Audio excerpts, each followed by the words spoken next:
My daughter sent me 3 messages that night. I ignored all of them. 30 hours later, a police officer was standing in my living room holding her phone. I still remember the sound it made when he placed it on the table, a soft plastic tap. Such a small sound, but it felt like something inside my chest breaking. Her name was Emily. She was 16. Emily had always been the quiet kind of kid, not shy exactly, just thoughtful. She watched people carefully before she spoke. When she was younger, teachers used to tell me she had a very observant mind. She noticed small things other people missed, the way someone's voice changed, the way a room felt when someone new walked in. Little details. At the time, I thought that was just part of her personality. Later, I realized it was also the reason she sensed danger before anyone else did. Emily loved drawing. If you opened her school notebooks, you would find tiny cartoons in the corners of every page, small characters with big eyes, sometimes animals, sometimes funny little versions of her teachers. I used to tease her about it.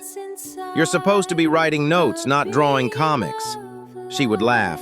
"Mom, the drawings help me remember things."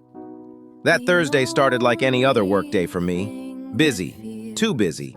The kind of day where your phone never stops vibrating. The kind where every email feels urgent.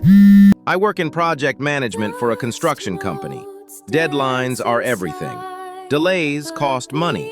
And that week, we were already behind schedule on 2 major projects. My boss had reminded us of that every single morning. By the time I left the office, my head was pounding. Traffic was slow. My phone kept buzzing with messages from coworkers, questions, problems, updates. When I finally pulled into the driveway, it was already dark outside. Emily was sitting at the kitchen table when I walked in. Her backpack was open, books everywhere. She looked up and smiled. "Hey, Mom." "Hey." That was the entire conversation. I wish now that I had asked her about her day, or noticed the way she looked like she wanted to say something more. But instead, I dropped my bag on the counter and opened my laptop. There were still emails waiting. Emily stood near the table for a moment, like she was deciding something. Then she asked if she could go to her friend Rachel's house to study. I barely looked up. "Be home before 10. She nodded. "Okay." Then she grabbed her gray hoodie and walked out the door.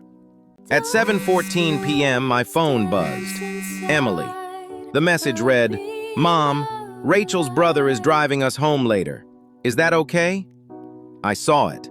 I even opened the message. But at that exact moment, another email arrived from my boss. Then another message from a coworker. So I told myself I would reply in a minute. Just 1 minute. At 8:02 p.m., another message appeared. "Mom." I saw that one too, but I was already on a work call. Someone was talking about a shipment delay. Another person was arguing about costs, so I swiped the notification away. At 8:47 p.m., the third message came. This time, the notification stayed on my screen longer, because the message was different. "Mom, something feels wrong about my ride home." I stared at the words. Something about them made me pause. I almost replied. Then someone on the call asked me a direct question, so I locked my phone and placed it face down. Later never came.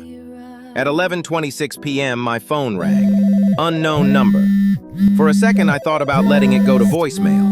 I was exhausted, but something in my chest felt uneasy, so I answered. "Hello?" The voice on the other end was calm and professional. "Ma'am, this is Officer Daniels with the County Police Department." The moment he said that, my stomach dropped. "We located your daughter Emily earlier tonight." Located. That word didn't sound right. They found her walking near the highway, alone, cold, shaking. Her phone battery had died hours earlier. She had been trying to get home. At the hospital, Emily was sitting on a bed wrapped in a blanket. Her hair looked messy. Her hands were trembling slightly. When she saw me, she didn't run to hug me. She didn't cry. She just looked down at the floor. I sat beside her. "What happened?" Her voice was quiet. "I texted you." Those 3 words felt heavier than anything else in that room. Later, Officer Daniels explained the rest. Rachel's older brother had offered to drive everyone home. At first, everything seemed normal, but Emily noticed the smell of alcohol. She noticed the way the car swerved slightly when he laughed. She noticed how loud the music was. The others didn't seem worried, but Emily trusted the feeling in her stomach. So she texted me, waiting for an answer, waiting for someone older to confirm what she already suspected. But no answer came. When they stopped at a gas station, Emily made a decision. She told everyone she needed to buy a drink.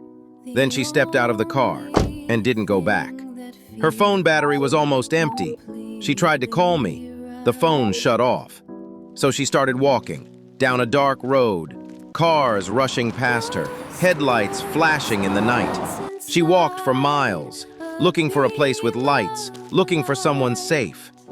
Officer Daniels said he noticed her because she was standing near the edge of the road, holding a dead phone, looking scared but determined. He pulled over immediately. She was very calm, he told me, but I could tell she had been frightened. Before leaving the hospital room, he said something I will never forget. Your daughter made a very smart decision tonight. Smart decision. Those words should have made me proud, but instead they made my chest ache, because she made that decision alone. The next morning, I opened our message thread. 3 messages, all from Emily, all sent hours before the police found her. Mom, Rachel's brother is driving us home later. Mom, something feels wrong about my ride home.